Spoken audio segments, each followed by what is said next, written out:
Bona tarda a tots, gràcies per ser aquí.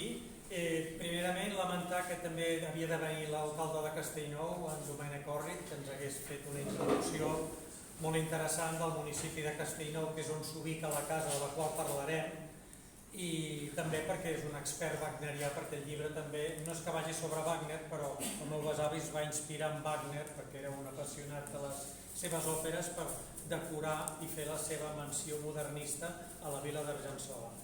Com ha dit l'Aitor, evidentment parlarem de Blanes i la relació del meu besavi Manuel Saladrigas amb la vila de Blanes i tot el procés de construcció d'aquesta casa on ens trobem ara i que feliçment acull un acte com aquest i molts altres actes que s'hi celebren i que organitza l'Ajuntament, l'àrea de cultura i l'arxiu. Aleshores, primer parlarem del llibre de la vila d'Argençola perquè trobo que és una història que té molt d'interès, tot i que al principi no trobaríem la vinculació amb Blanes, però aquí el que ens interessa és el personatge. El personatge és Manuel Saladrigas Freixa, que va néixer el 1872, va morir el 1949, era un empresari barceloní que tenia la seva empresa al Poble Nou. Aleshores, primer anirem passant les imatges per anar il·lustrant. El que és la vila, que després en parlarem, és aquesta casa d'aquí, que veieu que està al mig del bosc. Això està construït a sobre d'una masia del segle XIX. La masia està engolida, està dins. Ell, quan va adquirir aquesta masia el 1904, va voler-la convertir en la seva mansió modernista, així com molts industrials de Barcelona es feien la casa al Maresme, a la Garriga o fins i tot a la zona alta de Barcelona. Ell no és que triés aquest indret, perquè va adquirir la casa de fet amb un pagament d'un deute d'un client seu que no li havia anat del negoci, però es va enamorar i va decidir fer-se aquest entorn. Després ja veurem els trets característics d'aquesta casa, no? Però bàsicament aquí situaríem, això és la casa, aquí és on hi ha l'era, aquí hi ha l'església de Santa Eulàlia, que està documentada al segle X, i la casa, i aquí dins hi hauria la masia del segle XX. Tot això ell ho va anar edificant amb una certa aparença de castell, amb finestres geminades, i un interior que malauradament durant la Guerra Civil va ser saquejat i destruït, però que s'ha recuperat bona part dels seus vitralls, que és la característica d'aquesta casa, no? Que després en parlarem. Una mica de pinzellada històrica. La vall d'Argençola, tota la zona del Bages, es va acabar de repoblar al segle IX. Era el territori de la marca hispànica, depenia de l'imperi carolingi, i aquí va ser durant un període, abans que Guifé el Pilós ho colonitzés i ho repoblés, era un territori que hi havia moltes masies disseminades, masies més aviat humils, amb les seves esglésies romàniques, només calien 12 feligresos per ja poder construir una església romànica, i així s'anava colonitzant el territori recuperat als musulmans. No vol dir amb això que haguéssim arribat amb una pau ja eterna i duradora, un cop expulsat els sarraïns, perquè aquí era un territori de frontera entre els comtats de Barcelona i Cerdanya i també hi havia moltes guerres feudals. I això explicaria perquè aquesta casa, els orígens més antics són del segle XVIII i no una casa d'origen medieval, com moltes masies del voltant que veiem vestigis del segle XIII, del segle XII, portes així amarcades romàniques, i aquesta casa de la vila d'Argençola no, perquè devia patir alguna sort, alguna mena de destrucció en algun conflicte, o simplement per la pesta negra que va despoblar molts masos, que se'n deien els masos rònecs, que van quedar deshabitats i enrunats, i després suposo que devien aprofitar les pedres per construir altres cases. Com us dèiem, la pesta negra, que des de Catalunya va perdre un 40% de la seva població, les dades no són gaire fidedignes, perquè depèn de la zona, va afectar molt més, però en aquesta zona de Balsareny, amb els fogatges que es tenen, que eren els recomptes de població amb finalitats fiscals, els fogatges eren comptar els focs, les cases que hi havia, es calcula que es va perdre una població aproximadament del 40%, la zona de Balsareny, que incloïa la vall d'Argençola. Ara pertany al municipi de Castellnou de Bages de fa 200 anys, però antigament pertanyia a la baronia de Balsareny. També la guerra dels remences, tot i que no tenim documentat com va afectar en aquesta vall, també va afectar molt. També va haver-hi un terratrèmol al segle XV, que també podia haver causat una destrucció. És incert perquè no es conserva el mas medieval de la vila d'Argençola i podem trobar-hi moltes possibles causes. Aquí és un primer document en els cartreus, que són aquests documents on s'anotaven els reconeixements fets pels emfiteutes, els que tenien hi havia el domini directe i el domini útil de les cases. No hem d'entendre la propietat com la s'entén ara. La propietat plena dominical era del senyor, del baró de Balsareny, i després hi havia els emfiteutes que eren els que treballaven la terra a canvi d'un pagament d'un cens que podia ser doncs això, un anyell, un borrec, un pollastre, un borrissol, com és el cas d'aquest document, que és un tal Joan Vila, que ja donava el nom a la casa, ja rep el nom de la casa, Joan Vila d'Argençola, que aquí no es veu gaire bé, però parla del Manso Vila, de la parròquia d'Argençola, i és també un document de 1614, però en els fogatges del segle XV ja trobem un tal Vila i un tals cognoms. Per tant, la casa de la Vila d'Argençola l'hem de situar ja només pel tema, per la documentació d'un propietari que es digui així, doncs com a mínim al segle XV. El lloc d'Argençola està documentat molt més antic, al segle XII i al segle XIII. També és interessant, molta documentació que s'ha utilitzat per escriure el llibre és una documentació inèdita que s'ha conservat en un mas que hi ha escassament 1 quilòmetre de la vila, que es diu el Puig de Viladepost. I és l'únic mas d'aquella contrada de la vall en què la mateixa família, la mateixa nissaga, ha viscut els darrers 500 anys.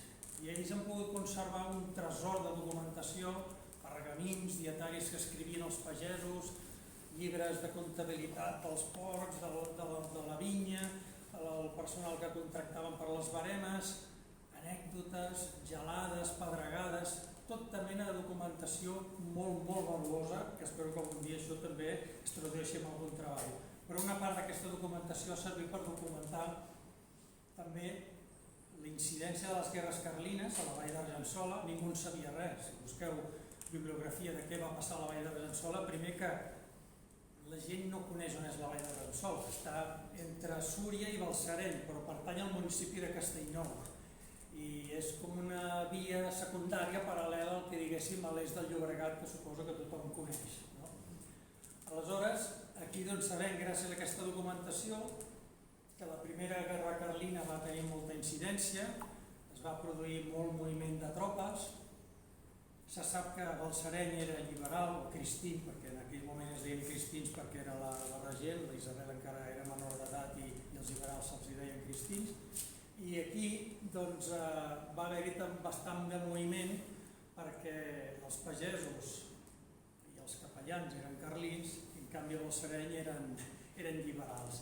I aquí ja sempre va sorgir una eterna picabaralla entre els veïns de la vall d'Argençola i Balsareny, que era on havien d'anar a pagar els impostos i a rendir i a fer qualsevol gestió.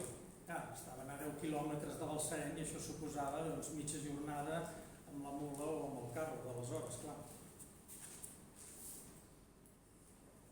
Aquí no es veu gaire bé el color, però això que es veu una miqueta més ataronjat són les restes de la masia del segle XVIII. Això està soterrat, que són al sota, que és on hi havia les bodegues, on hi havia les tines de vi. La producció era de vi i de cereal, el blat i també producció d'or. Penseu que molta gent pensa que la gran extensió catalana de zona de vinya és el Penedès i sempre havia sigut el Bages. El Bages, abans de la filoxera, era la zona que tenia més producció de vinya. I aquí tota aquesta zona d'aquí era zona de producció, era zona vinícola, bàsicament. El que ara són boscos que es veuen darrere, fa més de 100 anys eren vinyes. I això al final, quan va arribar el bitxo de la filoxera, alguns van plantar vinya americana que era resistent al bitxo, però ja després la crisi ja no es va recuperar el conreu de la vinya com havia estat abans, en anys anteriors. Aquesta és la casa, recent adquirida, era cap al 1910 i ja la va adquirir el 1904. Aquí encara tenim camps de vinya que ja no hi són, es conserva una una premsa a l'entrada de la casa, i aquí l'església d'Argençola i tots aquests camps de vinya que ara són boscos. Aquest és un petit camp de cereals que encara es conserva, d'ordi, de blat, o depèn de l'època, i tot això d'aquí ara està plantat de pins i alzines. Es va repoblar amb bosc.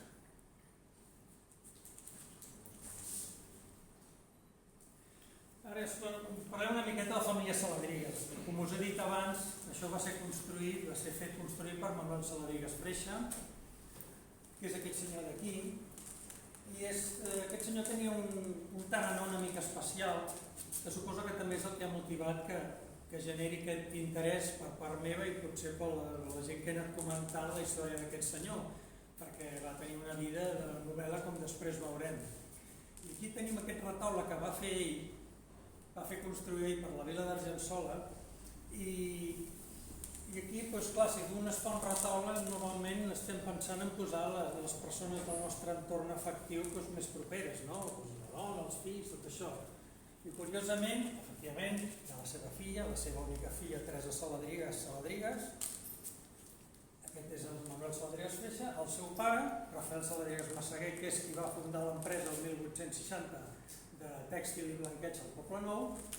D'aquesta podríem pensar que és la seva mare, però no, és la seva àvia, perquè la seva mare va morir als 12 dies del part, i és un home que ja va créixer orfe, sense mare, i el seu pare es va casar per tercera vegada amb una senyora que no es portava gaire bé amb els Saladrigas. I tot això també va crear una mena de tarannà que potser ha forçat aquesta biografia seva una miqueta convulsa i atípica, si coneixem els detalls, com intentaré fer-vos veure ara mateix. Això és la vila d'Argençola, que pel 1922 ja està acabada. Veieu els elements, no? Un castell, una torre, aquí un portal que està inspirat també en una escenografia del Tristán i Isolda. I això és molt curiós perquè aquesta era la sala de festes, la sala del billar, i durant la guerra la casa va ser ocupada pels soldats republicans per fer-hi un hospital de guerra de l'exèrcit republicà. I els soldats, per escalfar-se, feien foc, feien forats aquí per evacuar el fum, i al final de la guerra això es va esfondrar i no va aguantar. I tot això eren vitralls a 3 vents preciosos, i es van trencar, alguns es van perdre, i va esfondrar també el bany que hi havia a sota. El senyor Saladrigas tenia aquí un bany també amb vitralls a 3 vents, amb escenes d'inspiració romana, de banys, així, en piscines, unes imatges precioses que ja banyar-se allà jo crec que ja no el treies d'aquella banyera tot el dia. Era espectacular. I això, malauradament, durant la guerra es va esfondrar. Després ja, quan va acabar la guerra, ja no es va veure l'home, ja era gran i havia tingut molts disgustos i ja no es va veure encara de reconstruir-lo. Anem a veure els elements d'inspiració wagneriana. Aquí la claror del projector ens juga una mala passada, però aquí hi ha 2 signes i un altre. Ell va fer-se comprar 2 signes perquè, com he dit abans, era un admirador de Wagner, i a banda de fer construir un llac per buscar-hi també una explotació de generació d'energia elèctrica, perquè l'home pensava en tot. Sí, faré un llac que sembli que estem en una òpera de Wagner, però si puc aprofitar l'aigua per treure electricitat, també en traurem partit d'això.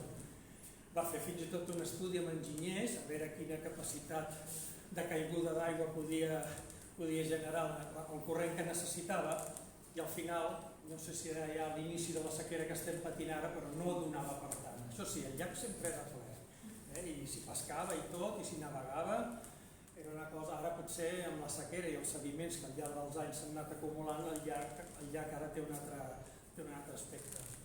Doncs aquí aquests són 2 signes que es va fer portar de Lausana, per el que havia estat el seu xofer, que era un francès que es va quedar a viure a Lausanne, i es va fer enviar 2 signes, amb una carta que diu cueste lo que cueste. O sigui, era un home que era bastant agarradet, però amb els signes volia, encara que costés. A mi s'hi va costar que va haver d'escriure una carta al prefecte de Lausanne per demanar l'autorització de l'exportació dels animals.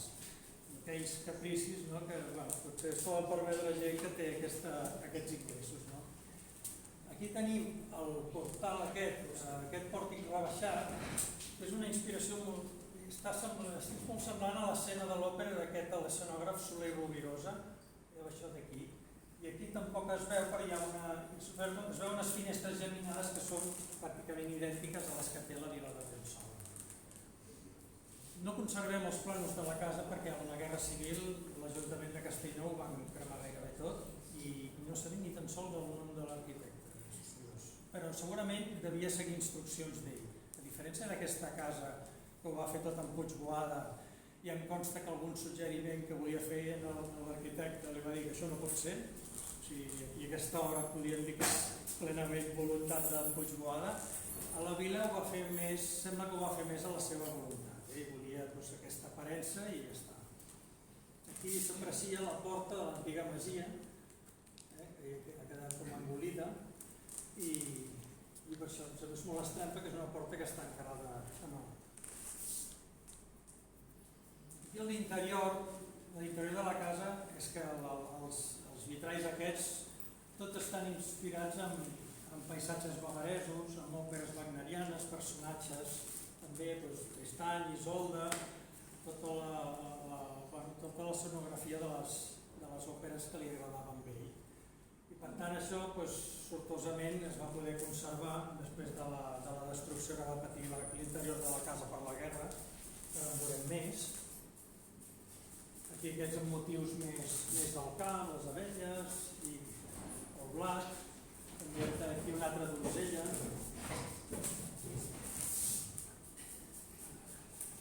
Aquesta és com la joia de la corona, perquè és aquest triple vitrall que està posat a dalt de tota la torre que hem vist abans, perquè donava accés per dins, es veia quan accedies a la sala de festes i del billar que hem mostrat abans, que va quedar esfondrada. Aquí també tenim dos personatges d'òperes, no sabem si el Siegfried i la Brunilde o Tristan i Isolda, no ens costa documentat. Aquí tenim l'escut de la Diputació de Barcelona i les seves inicials Manuel Saladrigas Freixa.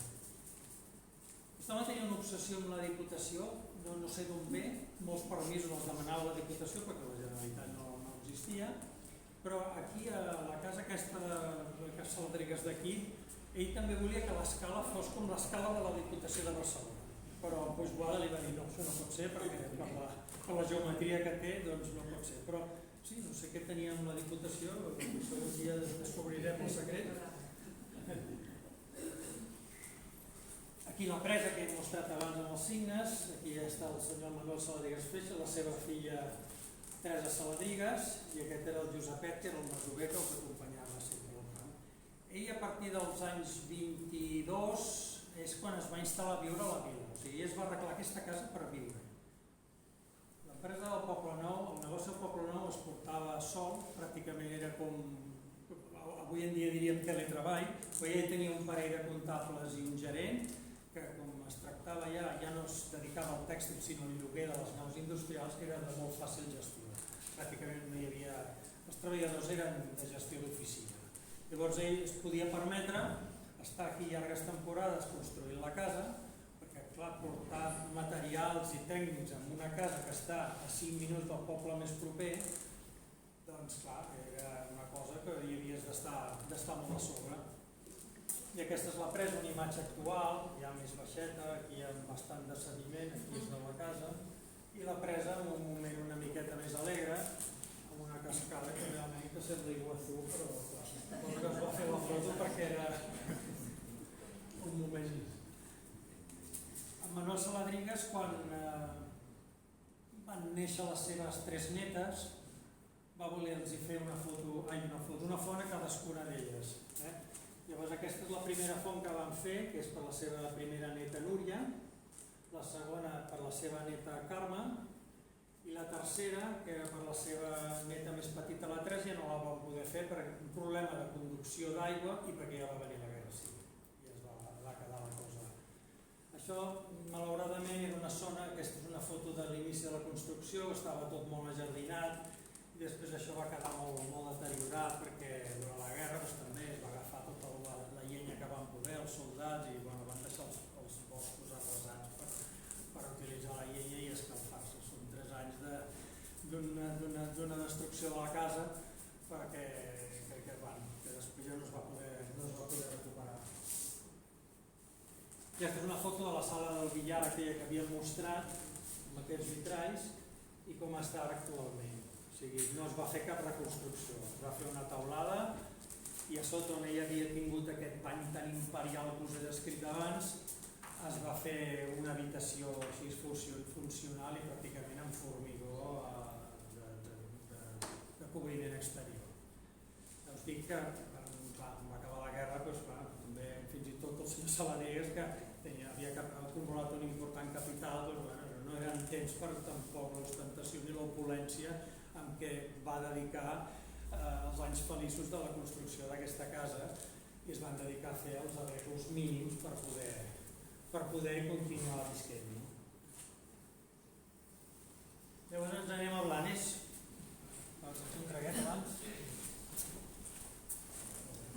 No és que se n'hagi anat a viure a Blanes, el que passa és que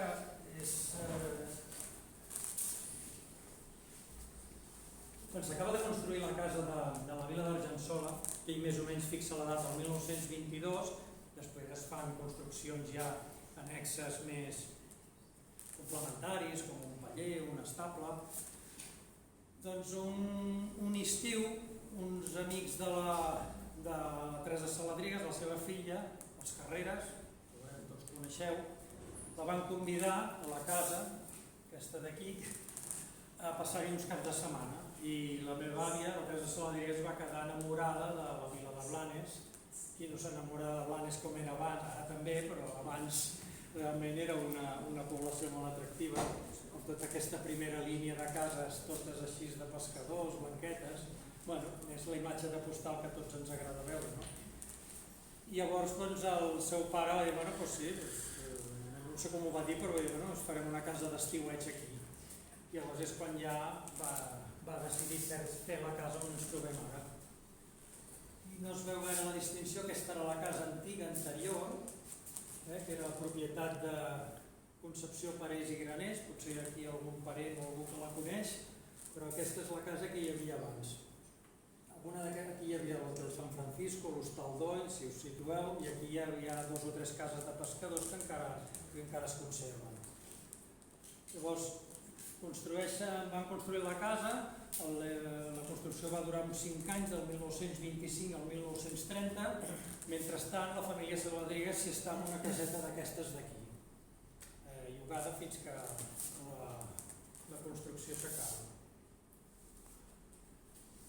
Això ho encarrega, com he dit abans, a l'arquitecte Antoni Puigboada, Joan Puigboada, que és deixeble d'Antoni Gaudí, deixeble i col·laborador, un home de confiança que li va arribar a guardar documentació que si l'arriba a tenir un temps més no es malmet durant la Guerra Civil, pobre, que li van cremar.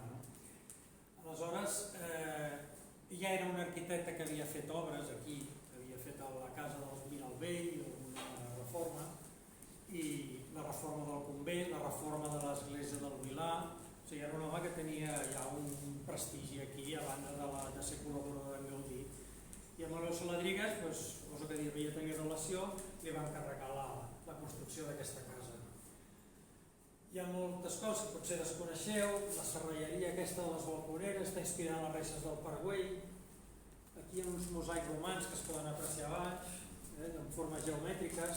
Aquesta és l'escala que ell volia que fos com la de la Diputació, però no la de la Diputació de l'edifici actual, sinó l'anterior. No sé ben bé com era aquella escala, però aquesta que tenim aquí la veritat és que està prou bé i és proporcionada a la casa, m'imagino.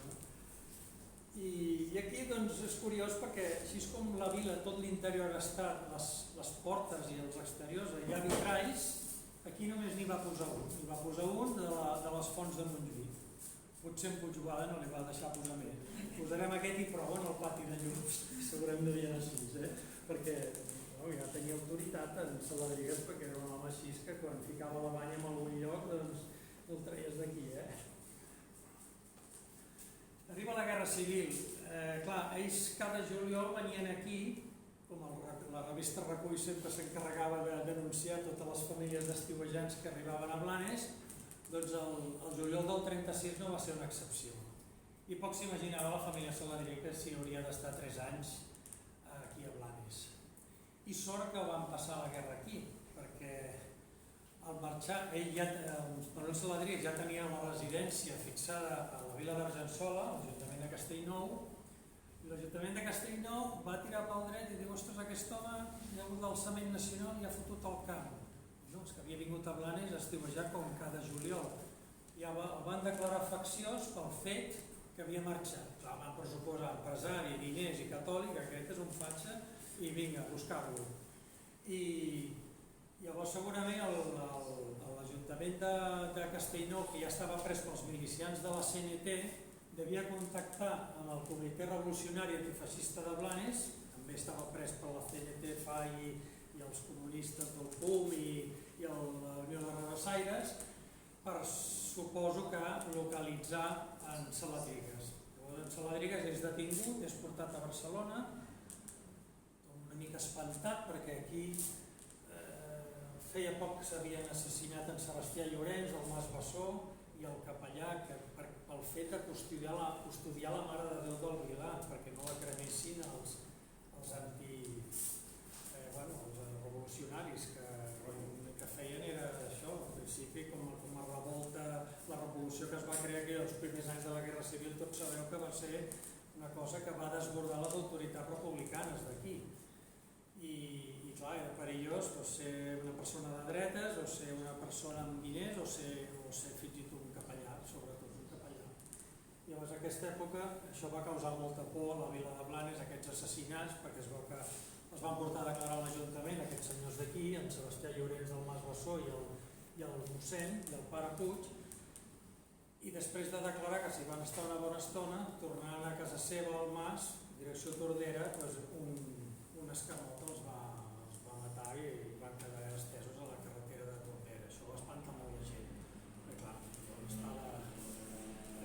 era un moment d'incertesa, perquè no va triomfar l'alçament, però en canvi després es va produir aquesta contrarrevolució a diferència d'altres territoris de l'estat espanyol, com sabeu, que van córrer diferents sols.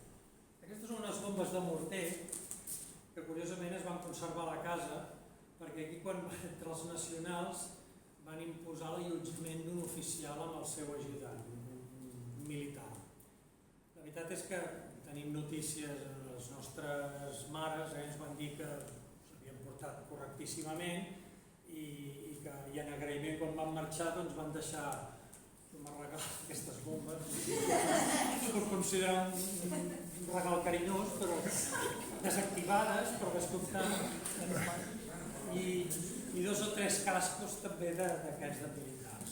Sí, bueno, a mi em fa il·lusió tenir-ho, però que documenta un període històric, però bombes de morter que n'hi havia moltes i aquí la casa Saladrigas tenia un especial perill perquè l'objectiu dels bombardejos dels avions italians era la fàbrica Tosses, la fàbrica de gasos de Can Gallar i la Safa, o sigui que aquí tenien diferents objectius pensant que aquestes fàbriques fabricaven material militar i tiraven pel dret i a la que venien sabatetes, que era l'hidroavió, que era el que feia el primer reconeixement per bombardejar, tenia aquestes pales per aterrar, per amarar, se li deien sabatetes, doncs els bombardejos les bombes caien per aquí, per aquesta zona. O sigui que aquí ho recorden, el soroll del xiu aquest, això ho deia la teva mare. Bueno, això és una foto aquí molt eloqüent de l'Arxiu, que és la parròquia de Santa Maria, cremant, els milicians el primer que van fer és calar foc, treure totes les icones i calar foc, però aquí van calar foc dins de la parròquia, que va estar cremant uns quants dies, 2 o 3 o així. I aquí també va passar el mateix, aquí no van cremar l'església de l'Esperança, sinó que van treure totes les figures, els sants, fent escarni, lligats amb cordes i passejant-los per aquí pel passeig i fent fogueres. Un moment de bogeria eclesiàstica que com es va viure a molts pobles i que la gent per por, evidentment, havies de ser molt valent per voler salvar, com el mossèn Puig que hem vist, voler salvar les imatges sagrades, no? Però eren aquests moments de radicalitat i una radicalitat que ho deia perquè si el Manuel Saladrigas s'hagués quedat a Castellnou de Bages, ja tenim, és una zona minera que ja també tenia molta presència a la CNT i estudiant la causa general del franquisme que va obrir de tot el que va passar a cada poble, doncs clar, en els pobles on hi havia molta activitat industrial o hi havia molta activitat minera, hi havia més avalors, hi havia hagut més violència contra les persones, contra els béns, contra l'església, i no sé quina sort hagués corregut Manuel Saladrigas si s'hagués quedat a la vila, en una casa solitària, sense cap mena de defensa,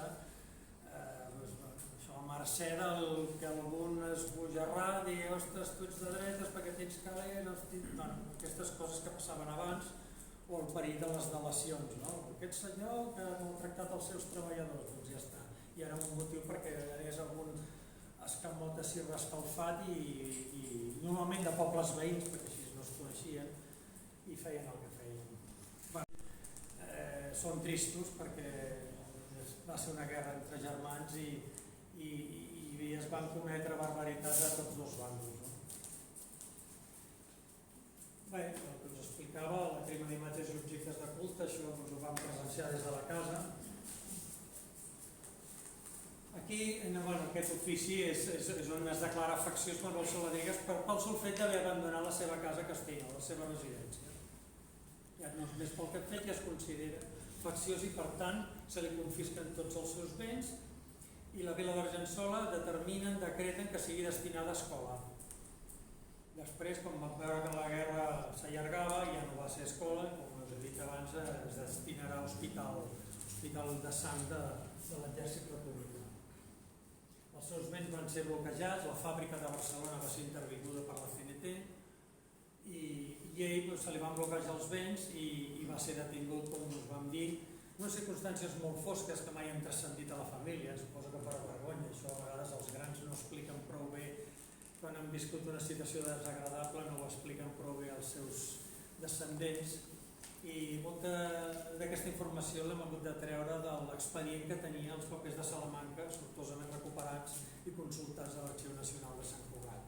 Van trobar l'expedient de Manuel Saladrigas Freixa de la Comissió de Responsabilitats de la Generalitat, que era l'organisme que al final jutjava si tu eres facciós o no i per tant se't podien confiscar els béns, no determinava que t'afusellissin ni res, això era una cosa que ja depenia dels exaltats del moment i al final va ser declarat innocent, va poder recuperar els seus béns gràcies a que va declarar a favor seu els empleats de la fàbrica del Poble Nou que van dir que era un home que no havia maltractat els seus treballadors, que no pertanyia a cap partit de dretes, tot i que sabem que era simpatitzant del Cambó, de la Lliga Regionalista, o sigui que era un partit catalanista d'aleshores, que hagués estat perseguit tant uns perquè eren partits considerats de dreta i pel fet de ser empresaris, o pels feixistes pel fet de ser un partit catalanista. O sigui que al final no sé si anava bé pertany a un partit d'aquests perquè podia rebre per tots cantons. Tornem a la vila. Nosaltres sempre havíem sentit les històries del Cara Cremada, que era un home que sovintejava els boscos de la vila i sempre el llibre s'explica que va ser abatut per la Guàrdia Civil el 1963 en una masia que està molt a prop de la vila d'Argençola. Van mobilitzar 200 agents de la Guàrdia Civil per caçar-lo, els que li tenien por. Era un home, era l'últim maqui, perquè tots els seus companys de batalla, de lluita, el van anar deixant i era un home que no tenia família, era molt dur, era capaç de viure al bosc menjant 4 patates podrides o estar amagat i dormint al ras. Era un home molt resistent i amb els seus ideals intactes fins al punt que va ajudar la resistència francesa a lluitar contra els nazis, especialment en una operació de represàlia, si algú coneix els fets d'Oradour-sur-Glane, que és una població francesa on els nazis, per represaliar un suposat boicot que se li va fer a l'exèrcit alemany, va tancar tots els habitants d'Oradour-sur-Glane a l'església i va calar foc. Una massacre que és un poble que es pot visitar, tal com va quedar després de l'incendi. Justament Cara Cremada va ser un dels membres destacats en la represàlia i venjança d'aquesta barbàrie que van cometre. I és gràcies a que s'ha conegut aquesta ajuda a la resistència francesa, la lluita per les llibertats, que una miqueta s'ha blanquejat la seva imatge, perquè aquest home, quan era un maqui, era un guerriller, clar, sabotejava pals elèctrics, demanava auxili a les cases de pagès, hi havia un pagès que segurament hi accedia per afinitat ideològica, però altres es veien forçats i per por li donaven de menjar o el deixaven dormir, amb el perill que això suposava, perquè després la Guàrdia Civil també et podia pelar tu, però en aquella època no s'estava per hòstia, o sigui que era un home controvertit que creava. En aquella època era vist, com sempre, eren vistos com bandolers, com lladres, com aprofitats, perquè no es valorava la lluita per les llibertats, que potser ara és el que s'està destacant més. I sobretot ara, que un cop superat el franquisme, s'ha sabut la seva feina heroica, la seva tasca heroica de lluita contra l'exèrcit alemany. Per tant, ara, si és com de bon començament, quan es va morir el van enterrar en una fossa sense cap mena d'inscripció a l'Ajuntament de Castellnou de Bages, als anys 90 se li va retre un homenatge, se li va donar una sepultura digna. En definitiva se'l va dignificar perquè potser ja es va conèixer tota la seva trajectòria. Però és un home ben curiós, hi ha un llibre que parla d'ell i realment, i crec que també s'ha fet alguna pel·lícula, hi ha algun documental sobre ell, i de fet sí, se'l coneix pel darrer maqui català. I era un home que tenia la cara cremada de resultes d'un incendi que va patir a casa seva. Ell va néixer a un poble que es diu Peguera, que hi ha al Berguedà, que és un poble abandonat, que és preciós, si algun dia teniu ocasió de fer una caminada per allà. És un poble abandonat, però clar, dins d'una zona minera, i allà ella va tenir aquestes idees de la CNT, del socialisme llibertari i de l'anarquisme, que el va fer ja a la Guerra Civil, allistar-se a la columna d'Urruti, que era la columna dels anarquistes que van anar a lluitar al front de l'Aragó, però que després es van desentendre perquè els anarquistes no volen autoritat, van anar pel seu compte i es va passar tota la seva vida lluitant.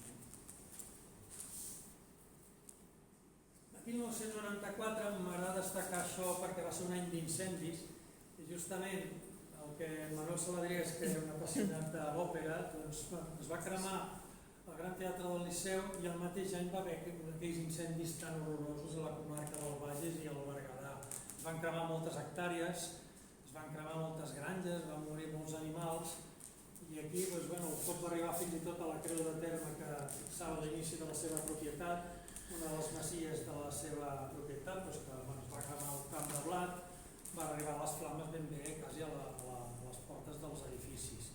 Els bombers estaven desbordats i sempre diem a la família, si el besavi hagués viscut el 1994, això ja no hagués passat aquí, l'hagués agafat un disgust horrorós. I ara arribem a Blanes. Hi ha la casa Saladrigas, aquí tenim una imatge del 1935, això encara el passeig no està asfaltat al carrer, reventós. Aquí és on després hi van fer l'Hotel San Francisco, que hi havia aquesta casa. Un dels dibuixos que va fer l'arquitecte en Puigboada, de la casa. I aquí les tres netes de Manuel Saladrigas Freixa, la Carme, la Teresa i la Núria, el dia de la venda a l'Ajuntament de Blanes, amb l'alcalde que hi havia en Bota, que es va poder la venda i la veritat la família sempre contenta que és una casa que s'ha destinat a activitats culturals i a nosaltres sempre ens produeix molta satisfacció poder entrar aquí a veure qualsevol exposició i per què no deixar anar els records que ens porta aquesta casa. He hagut de curiositat per saber com era la casa abans, ara això està molt arreglat amb l'aire condicionat, molt ben pintat, amb molts espais diàfans, però penseu que aquesta casa té 500 metres quadrats i estava dividida en dues parts. Una més petita que dona al carrer de l'Esperança i aquesta d'aquí que aquesta deu ocupar potser uns 300 metres quadrats o més i l'altra doncs la resta. Allà durant molt de temps s'havia llogat la casa al metge de Blanes i és potser per això que la casa va ser salvada dels saqueigs que aquí a Blanes també es va produir de les cases dels estiuejants que hi havia. Quan hi vivia el metge aquí no van entrar. vivint la pròpia família, no? Però en aquest sentit, això m'ho va revelar la Lola Gaiar, gran ènca que tots coneixeu segurament, que aquesta casa segurament s'havia salvat del saqueig perquè hi vivia el metge. Aleshores, és una casa que té unes característiques, gairebé totes les habitacions tenen com una armeria i te l'obres i trobes en una pica o un mirallet. Això sí, en 500 metres quadrats de casa només hi ha una banyera per casa, la planta noble i la de la casa que donava el metge. En aquella època el bany no era gaire, no es claudicava gaire, o sigui que piques de totes les habitacions, però el bany doncs, és el que, com es feien les cases abans, i els dutxaven cada dia. Llavors aquí tenim una de les habitacions, molts nínxols d'aquests per ficar-hi sants. Manuel Saladrigas era un home molt religiós, sabent que durant la guerra va organitzar misses clandestines aquí, es feia venir un mossèn i s'hi celebraven misses. I aquesta és la sala on ens trobem ara. Aquí era on ens trobàvem els cosins per jugar a ping-pong, fer festes i això, i ballar la música dels diàlegs. On veieu les oficines a baix, aquest era el menjador, que aquestes són fotos fetes pràcticament per la casa ja estava sentenciada. S'ha retirat ja algun moble, però aquesta era la casa, la imatge del menjador. Aquí hi havia un passadís que passava per darrere perquè el servei anés de la cuina al menjador. Era una casa dissenyada perquè el servei tingués les seves rutes, són coses de la gent d'abans, no? Que hi havia les portes de servei i tot això, doncs aquí també es va fer d'aquesta manera. I aquesta és l'habitació de Manuel Saladrigas, que justament està a sota d'aquesta sala.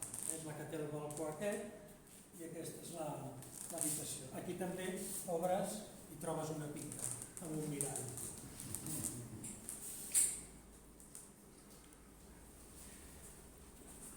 Aquesta casa quedarà com a equipament cultural, però també hem tingut la sort que la fàbrica de Can Saladrigas ha pogut conservar les dues naus principals per una biblioteca i un casal d'avis, també d'una manera molt curiosa, perquè això, molta zona industrial del Poble Nou estava afectat pel pla de la paperera, que significava que s'havien d'obrir carrers, perquè moltes fàbriques s'havien construït de forma desordenada, fins i tot molts habitatges dels obrers adossats a les mateixes fàbriques, havia crescut molt malament el Poble Nou. I va quedar afectada una bona zona.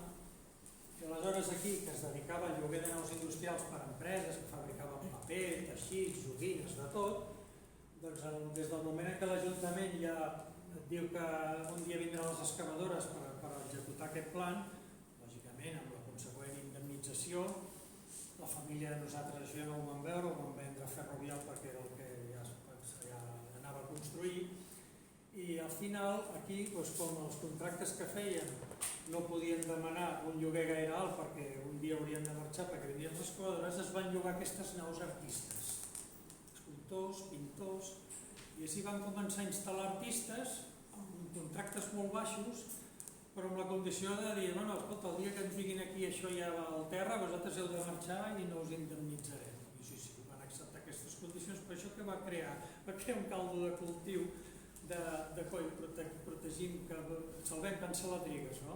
I que fos aquestes naus d'aquí, perquè eren molt més extenses les naus que tenien. I al final, doncs, l'Ajuntament es va veure forçat per aquesta pressió veïnal, va negociar amb Ferrovial que es poguessin salvar aquestes dues naus. I feliçment també van fer una presentació del llibre allà, a la pròpia biblioteca, que era on Saladrigas va fer els calés per poder construir tot el que us hem mostrat. Tot surt d'aquí i gràcies a Déu això s'ha pogut conservar. I aquesta cosa més. Aquesta és un dibuix, una recreació de la vila que va idear Manuel Saladrigas. Els cipressos tenen l'alçada actual, el cotxe té uns anys, i aquí és la part que es va esfondrar durant la guerra. Avui tindria aquesta imatge, les senyeres aquí, hi ha una foto on ell va posar banderes, però devia durar poc, però aquest era el seu somni wagnerià, una casa envoltada de bosc, amb un llac. Tenia dues barques amb Manuel Saladrigues, una per Blanes i una per el llac d'aquí, una li deia Tristany i l'altra li deia Isolda. Veieu la seva dèria per Wagner. O sigui que era el seu somni i a diferència d'altres burgesos que potser es vantaven més de vida social a Barcelona, amb el rei Alfons XIII i parlar amb aquest banquer i amb l'altre, i era un home més aviat poc sociable i que va construir-se el seu món en aquest indret. I ja està. Si hi ha alguna coseta...